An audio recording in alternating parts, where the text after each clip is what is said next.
प्रधानमंत्री नरेंद्र मोदी के नेतृत्व में बीजेपी सरकार को 9 साल पूरे हो चुके हैं। 26 मई 2014 को नरेंद्र मोदी ने प्रधानमंत्री पद की शपथ ली थी। इस सफर में मोदी सरकार की क्या उपलब्धियां रही हैं, इसको बताने के लिए भाजपा सरकार द्वारा प्रेस वार्ता का आयोजन किया गया। सांसद भागीरथ चौधरी ने प्रेस वार्ता में केंद्र सरकार के पिछले 9 साल की उपलब्धियों के बारे में बताया। मोदी सरकार ने हर वर्ग का ध्यान रखा है। उज्ज्वला गैस कनेक्शन योजना, सौभाग्य योजना के तहत महिलाओं को राहत दी गई। वर्ष 2014 से पहले महज 14 करोड़ गैस कनेक्शन थे, जो आज 31 करोड़ तक पहुंच गए हैं। डिजिटल इंडिया के माध्यम से लाभार्थियों के बैंक खातों में पैसा डाला जा रहा है। उन्होंने कहा कि बेटी बचाओ और बेटी पढ़ाओ और 3 तलाक के जरिए देश की बेटियों को सुरक्षित भविष्य दिया गया। स्किल इंडिया और मेक इन इंडिया के माध्यम से देश के युवाओं को आत्मनिर्भर किया जा रहा है। देखिए, केंद्र सरकार नरेंद्र भाई मोदी जी के नेतृत्व में जो 9 साल हुए हैं, वो इस देश की प्रगति, देश के विकास के लिए 9 साल बेमिसाल हैं। गरीब को गणेश मानकर जो उन्होंने कार्य किया है, उसकी प्रशंसा देश में नहीं पूरी दुनिया में हो रही है। उससे हमारा देश का मान सम्मान बढ़ा है। जो शौचालय किसके घर में नहीं था, गरीब के घर में नहीं था। गैस सिलेंडर किसके घर में नहीं था, गरीब के घर में नहीं था।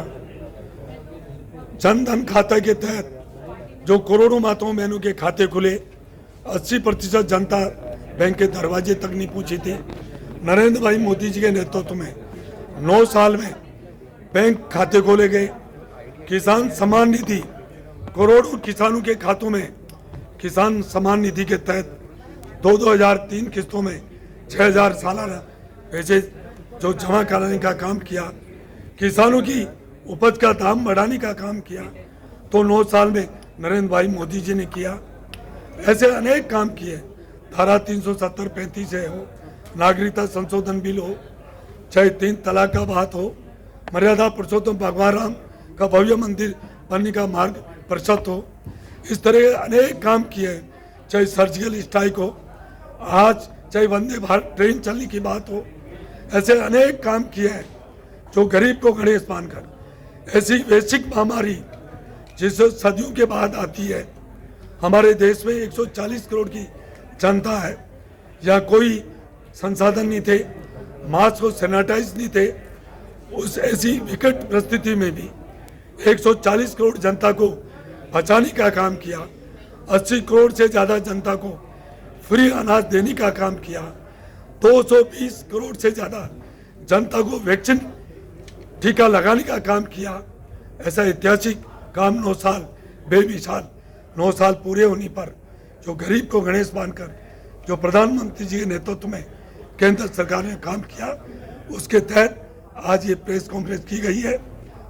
और मैं आपको आज चाहे रेलवेज हो, चाहे हाईवेज हो, हर क्षेत्र में जो काम हुए हैं जो आपके सामने हैं, चाहे मेडिकल कॉलेज हो, हर क्षेत्र में जो काम हुए हैं उसके बारे में आज ये प्रेस कॉन्फ्रेंस की गई है। दुर्भाग्य कहूँगा, इस शहर का दुर्भाग्य है। और वैसे नरेंद्र भाई मोदी जी ने देश में 100 शहरों स्मार्ट सिटी में चयन किया था।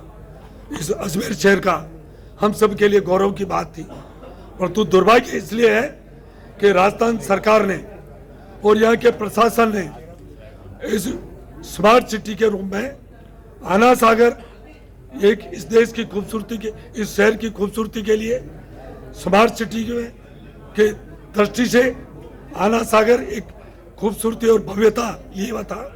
यहाँ जो भी पर्यटक आते थे, चाहे दरगाह में आए, चाहे पुष्कर आते थे, कोई भी पर्यटक आते थे, वो आना सागर जाते थे और उसकी खूबसूरती देखते बनती थी।